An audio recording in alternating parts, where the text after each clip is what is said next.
আমি আপনাদেরকে একজন সফল ব্যক্তি সম্পর্কে বলতেছি। জুলাইবিস রাদিয়াল্লাহু আনহু ছিলেন কালো মানুষ।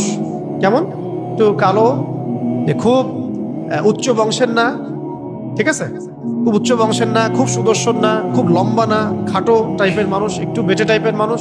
টাকা পয়সা একদমই নাই, একদমই টাকা পয়সা নাই, বংশমর্যাদা এই সব দিক থেকে তাকে আন্ডার স্টিমেট করা হয় আর কি। এমনকি ফিজিক্যাল স্ট্রাকচারও তারা আমাদের অনেকের মধ্যে সুদর্শন। তার অবস্থা কেমন? নবী সাল্লাল্লাহু আলাইহি ওয়াসাল্লামের সাহাবীরা অন্য হাদিস থেকে বলেছেন যে নবী সাল্লাল্লাহু আলাইহি ওয়াসাল্লাম মসজিদে যেতেন, মদিনা মসজিদ নববীতে যেতেন, রাস্তার পাশে তিনি পড়ে থাকতেন।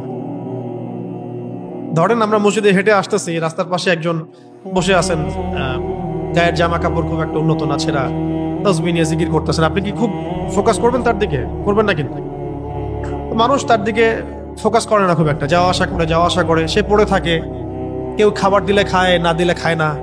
এইভাবেই তার দিন যাচ্ছে। কোথাকার ঘটনা এটা? মদিনায়, হিজরতের পরের ঘটনা। সাহাবীর নাম জুলাইবিস রাদিয়াল্লাহু আনহু। খুব উচ্চ বংশের না, অর্থবিত্ত নাই। বারবার বলছি, আমি রিপিট করতেছি কেন? বিকজ এটা আপনাদের সাথে অনেক অনেক মানে সাইকোলজিক্যালি মিলবে বিষয়টা অনেকের সাথে, এবং এটা আমাদের খুব ভালো করে জানাও দরকার আছে। একদিন নবী সাল্লাল্লাহু আলাইহি ওয়াসাল্লাম তাকে বললেন যাওয়ার সময়, হে জুলাইবিস, তুমি কি বিয়ে করবা? প্রশ্নটা কি? খুব মজার আলোচনা না এটা আমাদের কাছে, অনেকের কাছে। হে জুলাইবিস, তুমি কি বিয়ে করবা না? প্রশ্নটা এরকম ছিল, হে জুলাইবিস, তুমি কি বিয়ে করবা না? উনি তো আকাশ থেকে পড়লেন, ইয়া রাসূলুল্লাহ, আমাকে কে বিয়ে করবে? আমার না আছে চেহারা সুরত, না আছে আমার বংশমর্যাদা, না অর্থবিত্ত, আমি কিভাবে বিয়ে করবো? কে মেয়ে দিবে আমাকে? কে আমাকে মেয়ে দিবে? তো ওদিন নবী সাল্লাল্লাহু আলাইহি ওয়াসাল্লাম চলে গেলেন, কিছু বললেন না। পরের দিন আবার বললেন, ইয়া জুলাইবিস, আলা তাতাজাওয়াজ, তুমি কি বিয়ে করবা না? একই উত্তর, ইয়া রাসূলুল্লাহ, আপনি গতকালকে এক কথা বললেন, আবার বলতেছেন বিয়ে করবেন, আমাকে কে বিয়ে করবে? তৃতীয় দিন নবী সাল্লাল্লাহু আলাইহি ওয়াসাল্লাম আবার বললেন, আলা তাতাজাওয়াজ ইয়া জুলাইবিস, তুমি কি বিয়ে করবে না হে জুলাইবিস? তিনি এবার বলছেন, আপনি কি আমার সাথে রসিকতা করতেছেন? আমাকে কে বিয়ে করবে? তো নবী সাল্লাল্লাহু আলাইহি ওয়াসাল্লাম বললেন যে অমুক আনসারী সাহাবীর বাসায় যাও। অমুক আনসারী সাহাবীর বাসায়। আনসারী সাহাবী কারা? যারা মুহাজির সাহাবীদেরকে আশ্রয় দিয়েছেন।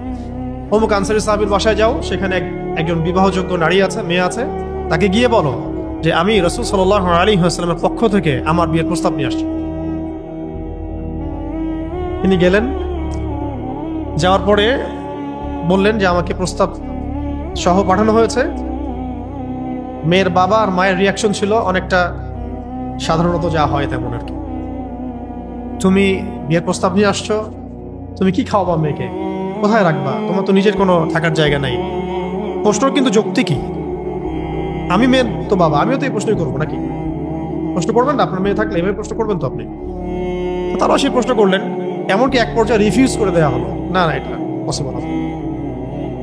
এই কথাগুলো, কনভারসেশন গুলো ভিতর থেকে শুনছিলেন সেই মেয়ে নিজেই, আনসারী সাহাবী, মদিনার আনসারী মেয়ে। মদিনার আনসারী মেয়েরা কিন্তু অনেক সুদর্শন তৎকালীন সময়কার জন্য, উচ্চ বংশের, সুদর্শন, খুবই এলেমওয়ালা হতেন তারা, হিপস ক্ষমতা খুব থাকতো, খুবই জজবাওয়ালা, মানে জিহাদের মাঠে একদম যুদ্ধ করেছেন তারা একদম।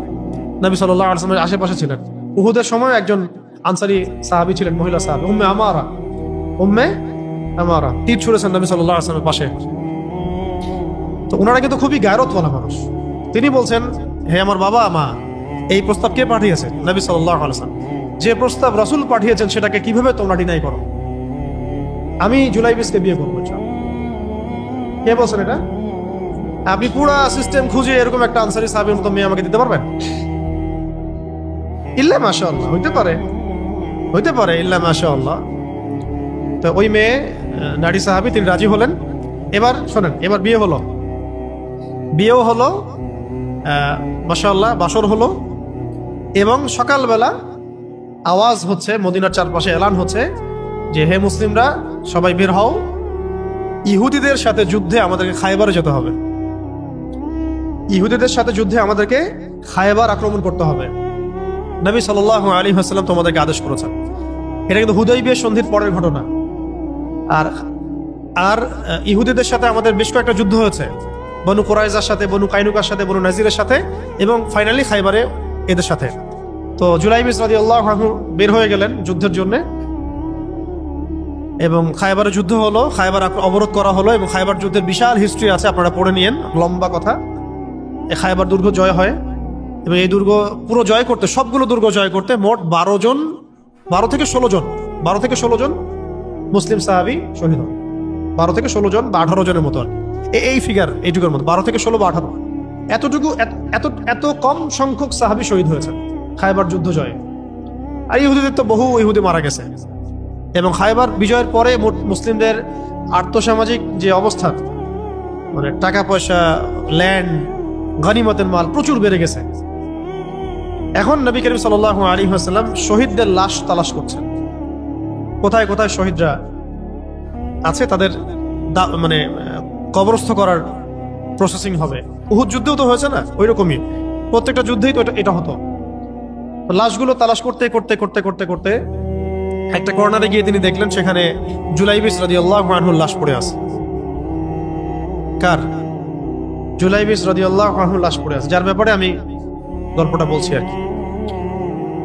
এবং তার গায়ে অসংখ্য তরবারের দাগ, ক্ষতবিক্ষত অবস্থা, এবং তার আশেপাশে মোট 1 2 3 4 5 6 7 8 9 জন ইহুদির লাশ পড়ে আছে।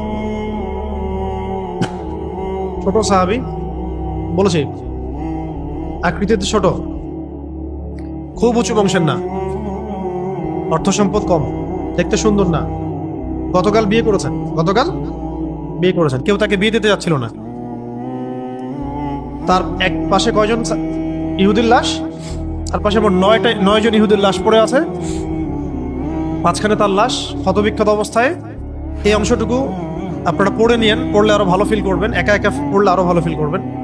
নবী সাল্লাল্লাহু আলাইহি ওয়াসাল্লাম নিজে তার কাছে গেলেন। হাদিসের মধ্যে আসছে, সিরাতের কিতাবের মধ্যে আসছে, নবী সাল্লাল্লাহু আলাইহি ওয়াসাল্লাম নিজে তার কাছে গেলেন। যাওয়ার পরে তার যে মাথা, সেই মাথার পাশে নবী সাল্লাল্লাহু আলাইহি ওয়াসাল্লাম বসলেন।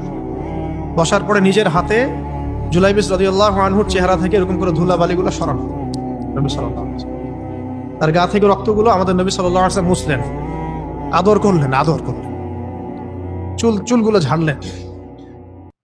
দৃশ্যটা চিন্তা করেন, তার চুলগুলো তিনি ঝাড়তেছেন, চেহারা থেকে রক্তগুলো মুছতেছেন।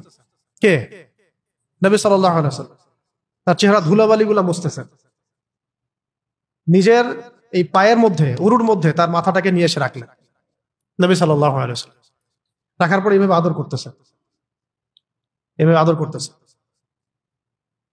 আর এরপর উপরের দিকে তাকালেন, তার জন্য তো দোয়া করলেন, উপরের দিকে তাকালেন, তাকে চোখ নামাই নিলেন। সাহাবায়ে কেরাম তো আশেপাশে আছেন অনেকেই, বললেন যে ইয়া রাসূলুল্লাহ, আপনি এমনটা কেন করলেন, চোখ নামাই নিলেন কেন? তখন তিনি বললেন যে আমি দেখলাম যে জান্নাতের হুরদের মধ্যে অসংখ্য হুর ছুটে আসতেছে, কে জুলাইবিসকে আগে বরণ করবে তার জন্য। তিনি নিজে কাঁদলেন, জুলাইবিসের জন্য নিজে কাঁদলেন, নিজের হাতে তাকে এইভাবে উঠালেন। তিনি ছোট মানুষ ছিলেন। এরপর 2 হাত দিয়ে তাকে উঠালেন, উঠাই নিজের হাতে তাকে দাফন করলেন। দাফন করার পর তিনি বললেন, ইয়া জুলাইবিস, হে জুলাইবিস, আনতা মিন্নি ওয়া আনা মিনক, তুমি আমার অংশ, আমি তোমার। হে জুলাইবিস, তুমি আমার, আমি তোমার। হে জুলাইবিস, তুমি আমার, আমি তোমার। এই কথাটা বললেন কে? নবী সাল্লাল্লাহু আলাইহি ওয়াসাল্লাম।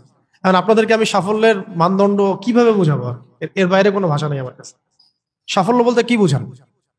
এই সিস্টেম সাফল্য বলতে কি বুঝায়? এই ওয়ার্ল্ড অর্ডারটা সাফল্য বলতে কি বুঝায়? এই বস্তুবাদী জগৎটা আমাদেরকে সাফল্য বলতে আসলে কি বুঝায়?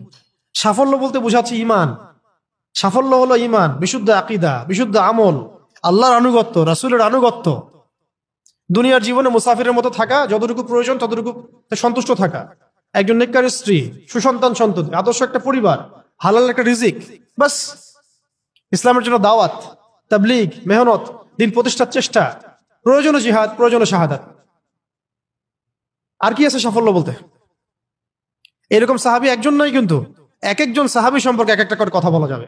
হানজালা রাদিয়াল্লাহু আনহুর নাম শুনছেন? হানজালা রাদিয়াল্লাহু আনহু, তিনিও বিয়ে করেছেন একদিন। তার পরের দিন সকালে উহুদের যুদ্ধে গিয়েছেন। 70টা আঘাত সহ্য করেছেন, বলা হচ্ছে কিতাবের মধ্যে 70-80টা আঘাত তার দেহে ছিল। শহীদ হয়েছেন। উহুদ যুদ্ধে যখন সাহাবীদেরকে দাফন করা হচ্ছে, তখন তিনি নবী সাল্লাল্লাহু আলাইহি ওয়াসাল্লাম দেখলেন হানজালা রাদিয়াল্লাহু আনহুর লাশটা ভেসে আছে, বাতাসে ভেসে আছে, এবং লাশ থেকে পানি ঝরতেছে। সাহাবীরা জিজ্ঞাসা করলেন, ইয়া রাসূলুল্লাহ, এটা কেমন, এটা কিভাবে হচ্ছে? তখন নবীজি বললেন যে হানজালা গত রাতে বিয়ে করেছে, গোসল করার সময় পায় নাই, সে সকালবেলা চলে আসে যুদ্ধের মাঠে, ফেরেশতারা তাকে গোসল দিচ্ছেন, এটার পানি পড়ছে, আমরা দেখতে পাচ্ছি। সাফল্যের সঙ্গে আসলে কি? তো আল্লাহ পাক আমাদেরকে আসলে